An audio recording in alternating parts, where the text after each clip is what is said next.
Ginaduso naman ni ACT Teachers FAO na former ACT Teachers Party List Representative Franz Castro nga ang pagkuha sa confidential fund gikan sa tanan nga mga ahensya sa gobyerno upod ang panawagan nga gamito ng among nga mga pondo sa mga serbisyo nga makabenepisyo sa dako sa publiko. Sa interview sa Bombo Radio kay Franz Castro, iya ginpayag nga ang pondo nga gintala na para sa confidential funds ang dapat gamiton sa mayor nga programa sa gobyerno lakip ng edukasyon ikayong lawas sa iban pa nga mga social services.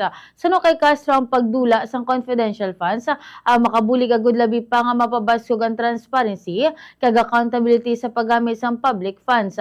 Ang panawagan ng kadungan man sa nagapaday nga paghinunanon sa issue sa confidential funds sa tunga-tunga sa impeachment trial bato kay Vice President Sara Duterte kung sa diin lakip sa mga articles sa impeachment o kung articles of impeachment among ginaligal misyo sa confidential funds ang ini ang Vice President pa ako na Vice President sa subong kag Secretary sa Department of Education.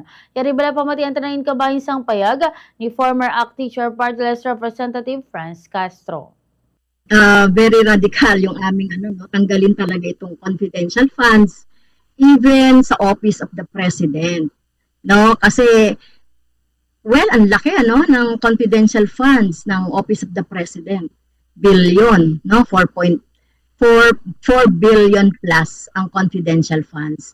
So, yun din, questionable din yun. Dapat tanggalin yan, Hindi naman function ng OP, yung yung paniniktik, at pagkuha ng mga confidential information.